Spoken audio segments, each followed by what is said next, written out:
Welcome to Meet Me at the Movies. Noel T. Manning II here, and today we're going to dive into a list that is more than great cinema. It's actually a cinematic journey of faith, reflection, and spiritual resonance. We're really honored today to welcome back to the show Dr. Ken Morefield. He's a film critic, a professor, and also a key long-term contributor to the Arts and Faith Top 100 Spiritually Significant Films. Whether you're new to this long-time list or this conversation is just getting started for you, we think that you're going to be inspired, challenged, and maybe even find yourself expanding what you may want to check out when you're thinking about spiritually significant films and what they mean. Ken, so good to have you with us. We really appreciate you spending time with us. It's always good to have you back on the show. Thank you so much for having me here to talk about the Arts and Faith Top 100 Spiritually Significant Films. I've been happy to be a part of this group for, I guess, a couple times I've been able to chime in on this. And Ken, for those that are unfamiliar, how did this Arts and Faith Top 100 list come about? And I guess it was back in 2004, is that right?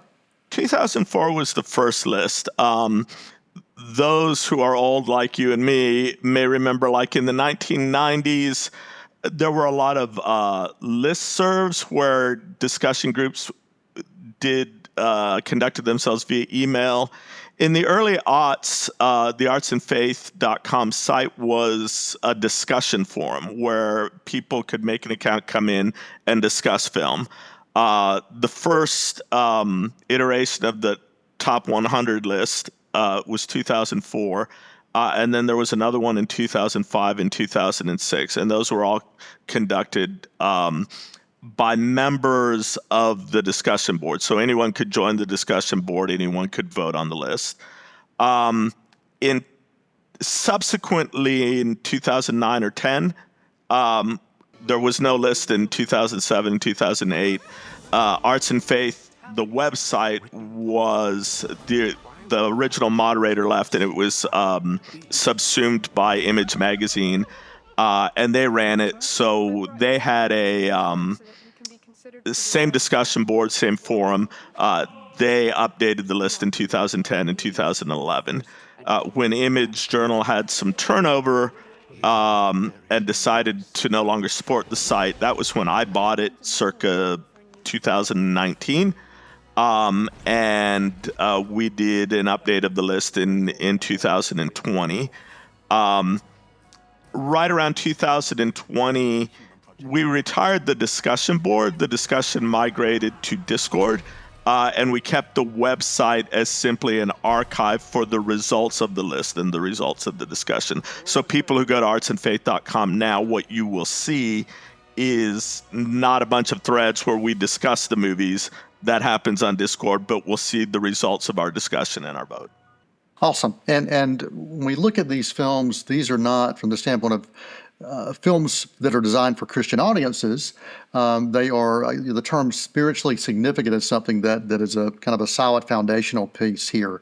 And so it's created from a Christian perspective, but again, the films are not considered Christian-based films.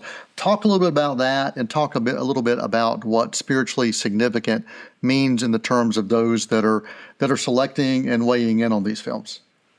Sure. So even with the name Arts and Faith, I think there was a deliberate attempt in the naming of the website to avoid the term Christian, even though the majority of people who were participating at the time were Christian. I think that was to help distinguish both the group and the films that we admired from the nascent Christian film industry, films presented by Pureflix, Sherwood, and whatnot, that were exclusively directed towards Christians. Similarly, spiritually significant was a way of trying to designate, we're not just voting on the top 100 films. BFI can do that, AFI can do that. There's no reason for us to say,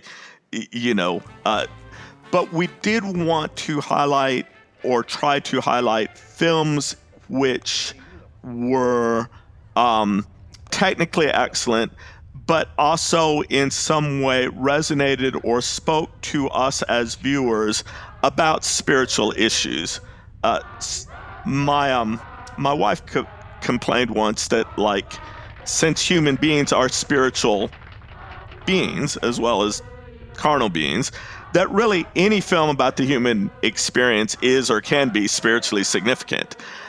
So that has come to mean over time, at least for me, a film that is overtly about religious faith or morality in some way, the characters or the content of it, or a film which invites spiritual contemplation, may not be overt, the characters may not be overtly spiritual, but are about issues that invite me to think about what does it mean to be a spiritual person. And then thirdly would be films which have been instrumental in the spiritual development of the voters. So around 2020, we had a longtime member named Darren Hughes who argued, I think persuasively, that the term arts and faith was as important as spiritually significant, that we weren't saying these are the most spiritually significant films of all time. These are the films that have been spiritually significant for us. And Ken, for those who consider themselves a part of the Christian walk or the Christian faith, everybody's perspective to what that relationship means is different. And with that, and I think we definitely see this in the list and the discussion as well. When you're kind of behind the scenes thinking through it, my particular faith walk would be different than yours, or maybe my next door neighbor, or maybe the person across the street, and our journeys are different, and the lives that we experience are also different. And because of that, different films, different pieces of art, literature, you name it, songs, all those things can speak to us in different ways and can move us in different ways. When this list was happening kind of behind the scenes, did you ever feel that there was some maybe discomfort in certain films that were chosen, or how maybe some of the jurors approached it, or was it all, hey, they realized, okay, this is my walk, this is my interpretation, I'm free to express what I want to express within these films? So I would be reluctant to speak for, jurors as a whole. I think the answer there would be both yes and no. There's a two-part question in there. One of them would be that in the 2025 list, one of the significant things about this most recent update is that we had 30 voters. 15 of them, or about half the list, had never voted on an arts and faith list before, either a previous top 100, a top 25 theme list, or an arts and faith ecumenical jury. So there was understandably a lot more chatter than usual from new people wanting to make sure that they understood what are the parameters, what makes this eligible, like, am I out of line if I consider this particular film to be spiritually significant? And I had to do a little bit more than usual of saying, it really is up to you. It's not a definition that I make and that you apply. It's a definition that we make through curation and example. The second part of your question is, at least for me, yes, absolutely. There are always going to be films that one person finds, or one or more people find spiritually significant, and other people are like, either I don't see that, or I have a problem with that. The classic example for me personally would be Martin Scorsese's The Last Temptation of Christ, which I think was on the 2004-2005 list, hadn't been on, was voted back in 2025. I personally don't think it's a very good film. I don't think it's Scorsese's, best film. It hasn't been spiritually significant for me. Okay. But if you look at the write-up on the arts, and each of the films that are voted in gets a write-up from a juror saying, here's why I found it spiritually significant. I think the juror makes a strong case as to why this is spiritually significant for me. So one of the communal aspects about this list that I really admire is it is a place not just of tribal identification, of like, yes, we are all in agreement that these are the great films and let's wave the flag for Christian films. But this is a place in which we can challenge each other about, like, not just say, this is my spiritual walk, but like, talk to me a little bit more about that. And Yeah. I think in some ways I personally profit more from the discussion or explanation of why someone finds a film spiritually significant than the exact films that are on the list or not. I think it's an invitation to consider how films interact with us spiritually and to talk to each other about that.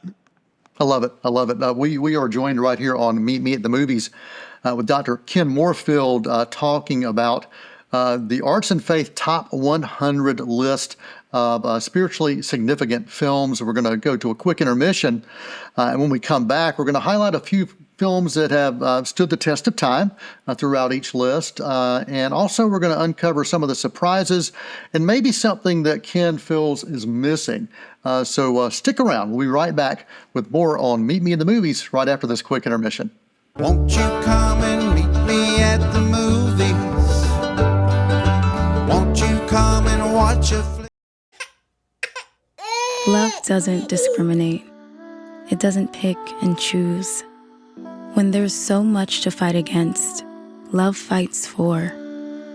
When others flee, love runs toward.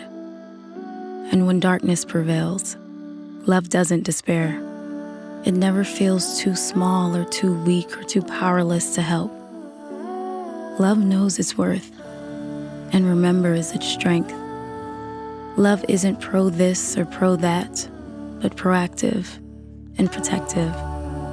It's never quick to rage, but always quick to courageous compassion. Love gives everything and expects nothing.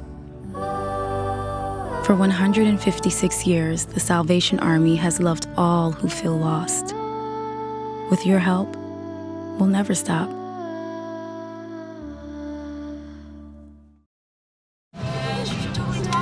No, I don't know though. I'm scared. I mean, you're so...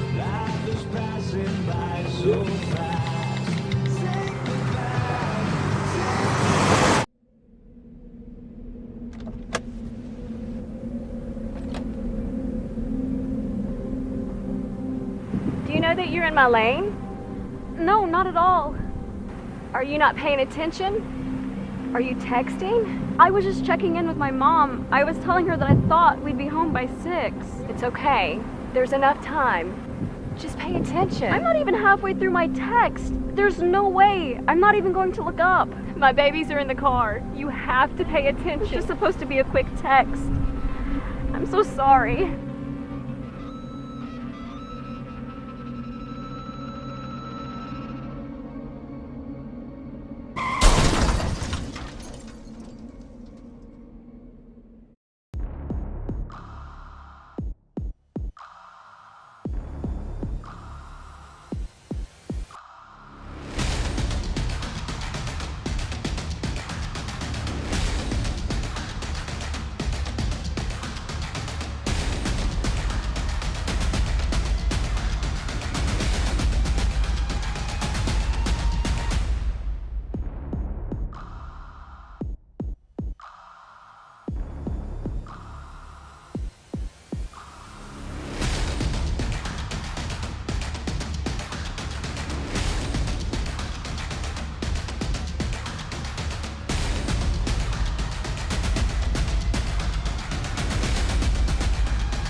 Won't you come and meet me at the movies?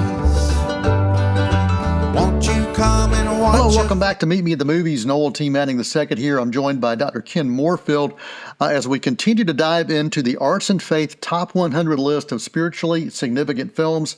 Don't make me try to say that 5 times fast because I don't know that I can. But Ken, thanks for joining us. Thanks for being back. And Glad now to be here. let's dive into some of these films. There's hundreds of films that are considered over the years because these films cover the entire. What's the time frame as far as I think the consideration? earliest film on the list is Sunrise, A Song of Two Humans, which is probably 1922. Okay, so it may be Faust is a silent film, and I'm not sure of the exact date of Faust. So early 1920s. I think the most recent films added to the list were 2025 Wildcat and Flow were both 2025 films. So over 100 years. Wow, that's amazing. Out of the list that you've had, there have been a few standout films that have popped up on every list, and I may have my numbers wrong, but have there been 18 featured on all 7 lists? Is that right? Yes, that's okay. If I count correctly. There have been 7 iterations of the top 100, and there have been 18 films that have been on all 7 of them, the 2004 list through the 2025 list. There would probably be a couple more, except for the fact that the 2020 list, voters chose to limit it to 1 film per director. Gotcha. A couple, for instance, The Passion of Joan of Arc, which was number 1 on the 2025 list, wasn't on the 2020 list. That was the only list that it didn't make, simply because Carl Theodor Dreyer's Ordette was selected as being the representative for that director. But there were 18 films that have been on all 7 lists, even as voters have changed and as times have changed. And I refer to them kind of unofficially as the arts and faith canon. You know? Yeah. Well, let's talk about. Give me a handful of those that stand out. Maybe for you, or stand out to them. Sure. I would divide the canon into 3 rough categories. I would say the first category would be neorealism and transcendental style.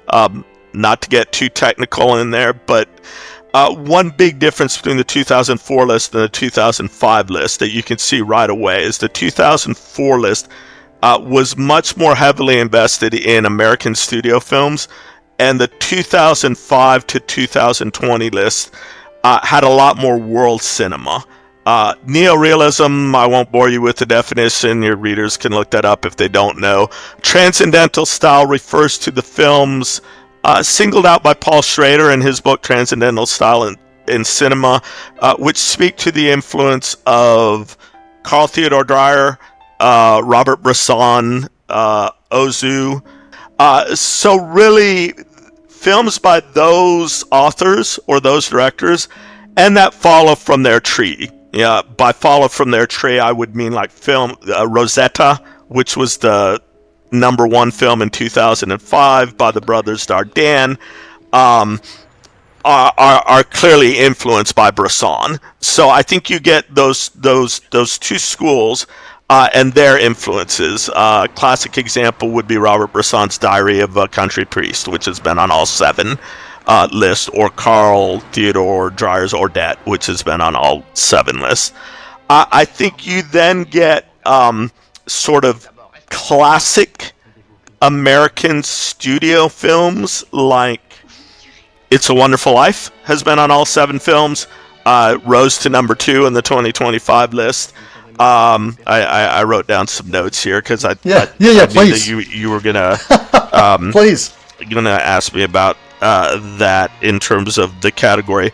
Paul Thomas Anderson's Magnolia has been on all 7 lists. So not classic Hollywood studio, but either contemporary American auteur films. Krzysztof Kieslowski's Blue, or the Three Colors trilogy, has been on all 7 lists. So I think what you end up getting in terms of the canon would be some classics of cinema that would appear on a BFI and an AFI list, such as Bicycle Thieves, And I think the third category would be the American studio films, and then the third category would be films that are just overt in their representation of religious or Christian themes. I'm thinking of Pasolini's The Gospel According to St. Matthew, which I think there were like 7 Jesus films on the 2025 list. Wow. But Pasolini's The Gospel of St. Matthew has been the Jesus film that's been on all of the lists. So some viewers, some years are like, yeah, we want Jesus of Nazareth or The Last Temptation of Christ. But voters consistently have said, for a Bible film or a film particularly about the gospel narrative, this is the one that we prefer. I think The Miracle Maker has been on like 6 of the 7, which is another overtly gospel film or Christian film. I think any time that you explore these new lists, I mean, films come out every year, and so when you have these gaps, there are things that resonate with those who are voting differently, and then when you have new voters in, it does change the complexion of things. So let's talk about how this list. Before we do that, can I add one more thing about the canon? Sure. One of the things that surprises me then about the canon would be there's 2 films on the canon that surprise me because they are neither from canonical directors like Bresson or Osu, nor specifically gospel films, and that would be The Apostle, starring Robert Duvall, and Babette's Feast, directed by Gabriel Axel. I think the film Ponette has also been on all 7 films. Those really interest me as kind of discoveries because I would anticipate Bergman, Scorsese, or someone, or the giant auteurs to be represented in there. But these films would be not necessarily, those would be 2 films that I wasn't surprised to see them on any one list, but surprised that there has been absolute consensus over a 20-year period that yes, this is a film. I think Chariots of Fire is another one, that people have consistently said, don't always think about this as being an auteur-driven film, but nevertheless has been consistently on there. But the list does change. Yes. So, and thinking about that as these over 7 different variations of this, what do you think were the biggest changes this year? But actually, before we get to that, you and I have talked, and there's something that you feel is missing from this list as far as a representation standpoint. Let's talk about that, and then maybe talk about a couple of the surprises. We've got about 6 minutes, so just wanted to give you a chance. The answer, I can answer both at the same time. Which is to say the biggest change for me in this list is that there seemed to have been a correction from a predominant emphasis on world cinema to the reincorporation of populist films or American films. M. Night Shyamalan's Signs rejoined the list after 20 years. The Matrix rejoined the list after 20 years. The Lord of the Rings films rejoined the list after 20. These were all films that were on the original 2004 list, went away as it became more world cinema, and then now seem to be having another generation of critics coming back in and saying, we want a little bit more balance between American studio films and world films. The thing that has been missing within there has been, I think, representation of female directors, and maybe to a lesser extent directors of color. The directors of color or non-white directors, of course, overlaps with the world cinema. We lost, say, Manu Rangobo, a very strong African film, which then we lost. There's some question as to whether Persian is, people of color, but we lost Kiarostami's Close Up, which had been on all 6 lists up until this one. So there was a pronounced attempt to integrate more female-led films. I think the 2019 film had 6 films directed by female. The 2025 one initially had, I think, only 2. And then we, as a result, after the first round of voted to cap the director's entries to no more than 2 films by the same director, which opened up 5 additional slots, and we gave those to the highest scoring films by female directors or non-white directors to try to have a little bit more cultural diversity. But the fact that we nominated a lot more female-directed films but didn't vote them in is still something that concerns me about the process, and that I haven't fully understood. Because I do think people were legitimately trying to and advocating for them, but there doesn't seem to be as much consensus as to which of the films that we wanted. Ken, this has been really fascinating. I wish we had more time to dive in deeper. The list itself, you can find that. Where's the best place they can find that? artsandfaith.com? Yeah, http artsandfaith.com. And you can see copies of all 7 lists, and each list will have a link to a write-up by a juror explaining why that individual film is deemed to be spiritually significant. And if people wanted just to follow your journey out there from a standpoint of your exploration of film, do you have any social media accounts that you want to let people know about, or you want to send people just directly to Arts and Faith? They can find me at One More Film Blog. That's my web presence. That's the number 1, and then the word More Film Blog. Actually, if you just Google Kenneth Morefield, it will take you there. Within there, you can also go to Arts and Faith to send me a message to request an invite to the Discord community if you want to join the discussion.